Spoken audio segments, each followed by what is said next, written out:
മുഖ്യമന്ത്രി വി.ഡി. സതീശന്റെ ഹെലികോപ്റ്റർ യാത്രയെക്കുറിച്ചുള്ള രാഷ്ട്രീയ വിവാദങ്ങളും സോഷ്യൽ മീഡിയ ചർച്ചകളും തുടരുന്നതിനിടെ വിഷയത്തിൽ വസ്തുതകൾ നിരത്തി പ്രമുഖ ഏവിയേഷൻ വിദഗ്ധൻ ജേക്കബ് കെ ഫിലിപ്പ് രംഗത്തെത്തി. യാത്രയെക്കുറിച്ച് വ്യാപകമായി പ്രചരിക്കുന്ന നിരവധി ആരോപണങ്ങൾ യാഥാർത്ഥ്യവുമായി പൊരുത്തപ്പെടുന്നില്ലെന്നും ഈ യാത്ര മൂലം സംസ്ഥാന ഖജനാവിന് ഒറ്റ രൂപ പോലും അധിക സാമ്പത്തിക ബാധ്യത ഉണ്ടായിട്ടില്ലെന്നും അദ്ദേഹം വ്യക്തമാക്കുന്നു. കഴിഞ്ഞ വെള്ളിയാഴ്ച മുഖ്യമന്ത്രി നടത്തിയ ഹെലികോപ്റ്റർ യാത്രയുടെ സമ്പൂർണ്ണ റൂട്ട് മാപ്പും അതിന്റെ സാമ്പത്തിക വശങ്ങളും വിശദീകരിച്ചുകൊണ്ടാണ് ജേക്കബ് കെ ഫിലിപ്പിന്റെ പ്രതികരണം.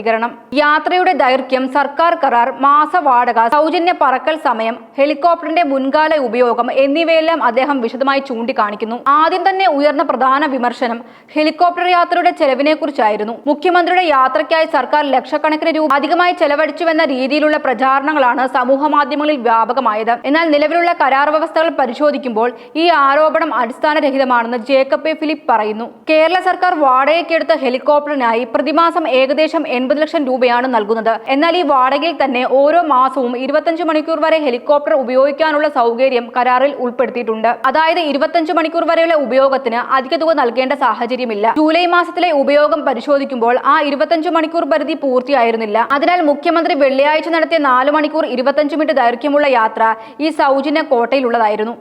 അതിനാൽ ഈ യാത്രയ്ക്ക് പ്രത്യേകമായി 1 രൂപ പോലും അധികമായി സർക്കാർ നൽകേണ്ടി വന്നിട്ടില്ലെന്നാണ് വിദഗ്ധന്റെ വിശദീകരണം. സാധാരണയായി ഇത്തരത്തിലുള്ള വിവരങ്ങൾ പൊതുജനങ്ങൾക്ക് വ്യക്തമായി അറിയാത്ത സാഹചര്യത്തിലാണ് തെറ്റായ പ്രചരണങ്ങൾ ശക്തമാകുന്നതെന്ന് അദ്ദേഹം ചൂണ്ടിക്കാട്ടുന്നു. എന്നാൽ കേരള സർക്കാർ ഒപ്പുവെച്ചിരിക്കുന്ന കരാർ അതിൽ നിന്ന് വ്യത്യസ്തമാണ്. 2023 മുതൽ കേരള സർക്കാർ ഈ ഹെലികോപ്റ്റർ വാടകയ്ക്ക് ഉപയോഗിച്ചു വരികയാണ്. അതിനാൽ ഏറ്റവും ശ്രദ്ധേയമായ കാര്യം ഹെലികോപ്റ്റർ ഏറ്റവും കൂടുതൽ ഉപയോഗിച്ചത് മുഖ്യമന്ത്രിയോ മന്ത്രിമാരോ അല്ല എന്നതാണ്. ഈ ഹെലികോപ്റ്ററിന്റെ പ്രധാന ഉപയോക്താവ് സംസ്ഥാന പോലീസാണ്. തീരദേശ നിരീക്ഷണം, വനമേഖലയിലെ പെട്രോളിംഗ്, ദുരന്ത നിവാരണ പ്രവർത്തനങ്ങൾ, നിയമസമാധാന പരിപാലനം, സുരക്ഷാ ദൗത്യങ്ങൾ തുടങ്ങിയ നിർണായക ആവശ്യങ്ങൾക്കാണ് ഏറ്റവും കൂടുതൽ പറക്കലുകൾ നടന്നത്. കേരളത്തിന്റെ ഭൗമശാസ്ത്രപരമായ പ്രത്യേകത കണക്കിലെടുക്കുമ്പോൾ ഹെലികോപ്റ്ററിന്റെ പങ്ക് വളരെ നിർണായകമാണ്. പ്രളയം, മണ്ണിടിച്ചിൽ, കാട്ടുതീ, തീരദേശ രക്ഷാ പ്രവർത്തനങ്ങൾ തുടങ്ങിയ സന്ദർഭങ്ങളിൽ അതിവേഗ പ്രതികരണത്തിനും നിരീക്ഷണത്തിനും ഹെലികോപ്റ്റർ വലിയ സഹായമാണ്. പോലീസിന് ശേഷം മാത്രമാണ് മുഖ്യമന്ത്രി, മന്ത്രിമാർ, ഗവർണർ തുടങ്ങിയ VIP വിഭാഗങ്ങൾ ഹെലികോപ്റ്ററുകൾ ഉപയോഗിച്ചിട്ടുള്ളതെന്ന് കണക്കുകൾ വ്യക്തമാക്കുന്നു. അതായത് ഹെലികോപ്റ്റർ പ്രധാനമായും ഭരണപരവും സുരക്ഷാപരവുമായ ആവശ്യങ്ങൾക്കാണ് ഉപയോഗിച്ചിട്ടുള്ളത്.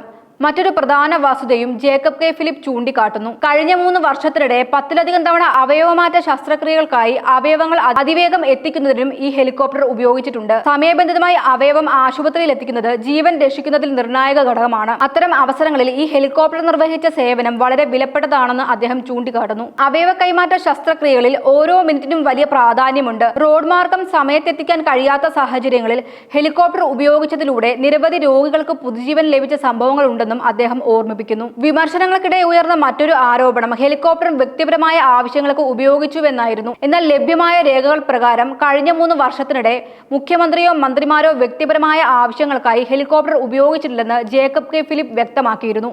യാത്രകളെല്ലാം ഔദ്യോഗിക ആവശ്യങ്ങൾക്കും ഭരണപരമായ ചുമതലകൾ നിർവഹിക്കാനുമായിരുന്നു. സംസ്ഥാനങ്ങളിലെ വിവിധ ഭാഗങ്ങളിലെ പരിപാടികൾ, ദുരന്തബാധിത മേഖലകളിലെ സന്ദർശനങ്ങൾ, അടിയന്തര സർക്കാർ പരിപാടികൾ എന്നിവയ്ക്കാണ് ഹെലികോപ്റ്റർ ഉപയോഗിച്ചതെന്നും അദ്ദേഹം പറയുന്നു. കേരളത്തിന്റെ ഹെലികോപ്റ്റർ കരാറിനെ മറ്റു സംസ്ഥാനങ്ങളുമായി താരതമ്യം ചെയ്തും അദ്ദേഹം വിശദീകരണം നൽകുന്നു. പല വടക്കേ ഇന്ത്യൻ സംസ്ഥാനങ്ങളിലും കേരളത്തെക്കാൾ വലിയ തുകയാണ് ഹെലികോപ്റ്റർ വാടകയ്ക്കായി നൽകുന്നത്. ഉദാഹരണത്തിന് ബീഹാർ സർക്കാർ പ്രതിമാസം ഏകദേശം 87 ലക്ഷം രൂപ വാടക നൽകുന്നതിന് പുറമെ 99,000 രൂപ അധികമായി നൽകേണ്ടി വരുന്നു. അതായത് സ്ഥിര വാടകയ്ക്ക് പുറമെ ഉപയോഗിക്കുന്ന ഓരോ മണിക്കൂറിനും അധിക ചെലവ് ഉണ്ടാകുന്ന രീതിയിലാണ് അവിടുത്തെ കരാർ. ഗുജറാത്തിൽ സ്ഥിതി ഇതിലും വ്യത്യസ്തമാണ്. അവിടെ സർക്കാർ പ്രതിമാസം ഏകദേശം 2.69 കോടിയാണ് ഹെലികോപ്റ്റർ വാടകയ്ക്കായി ചെലവഴിക്കുന്നത്. കേരളവുമായി താരതമ്യം ചെയ്യുമ്പോൾ ഇത് വളരെ ഉയർന്ന തുകയാണ്. കേരളത്തിന്റെ കരാർ കൂടുതൽ പ്രായോഗികവും സാമ്പത്തികവുമായി ലാഭകരവുമാണെന്നാണ് ജേക്കബ് എ ഫിലിപ്പിന്റെ വിലയിരുത്തൽ. മാസവാടകയിൽ തന്നെ 25 മണിക്കൂർ ഉപയോഗം ഉൾപ്പെടുത്തിയിരിക്കുന്നതിനാൽ അധിക സാമ്പത്തിക ബാധ്യത പലപ്പോഴും ഒഴിവാക്കാൻ സാധിക്കുമെന്ന് അദ്ദേഹം പറയുന്നു. ഇതുകൂടാതെ മറ്റു പല സംസ്ഥാനങ്ങളിലും ഹെലികോപ്റ്ററുകൾ പ്രധാനമായും VIP യാത്രകൾക്കാണ് ഉപയോഗിക്കുന്നത്. എന്നാൽ കേരളത്തിൽ പോലീസ്, ദുരന്ത നിവാരണം, മെഡിക്കൽ, അടിയന്തര സേവനങ്ങൾ എന്നിവയ്ക്കും ഹെലികോപ്റ്റർ വ്യാപകമായി ഉപയോഗിക്കുന്നുവെന്നതാണ് പ്രത്യേകത. സമൂഹ മാധ്യമങ്ങളിൽ പ്രചരിക്കുന്ന വിവരങ്ങൾ എല്ലായ്പ്പോഴും യാഥാർത്ഥ്യവുമായി പൊരുത്തപ്പെടണമെന്നില്ലെന്നും കൃത്യമായ രേഖകളും ഔദ്യോഗിക വിവരങ്ങളും അടിസ്ഥാനമാക്കിയിട്ടുള്ള ചർച്ചകളാണ് ജനാധിപത്യ സമൂഹത്തിന് ആവശ്യം ആവശ്യമായതെന്നും അദ്ദേഹം അഭിപ്രായപ്പെടുന്നു. മുഖ്യമന്ത്രിയുടെ ഹെലികോപ്റ്റർ യാത്ര രാഷ്ട്രീയ വിവാദമായി മാറിയ സാഹചര്യത്തിൽ ഈ വിശദീകരണം ചർച്ചയ്ക്ക് പുതിയ വഴിത്തിരിവാണ് നൽകിയിരിക്കുന്നത്. വിമർശനങ്ങളും പ്രതിരോധവും ഒരുപോലെ ശക്തമാകുന്ന സാഹചര്യത്തിൽ കരാറിലെ വ്യവസ്ഥകളും യഥാർത്ഥ ചെലവും ഉപയോഗ ചരിത്രവും ഇപ്പോൾ ഈ വിഷയത്തിൽ രാഷ്ട്രീയ പ്രതികരണങ്ങളും ശക്തമാവുകയാണ്.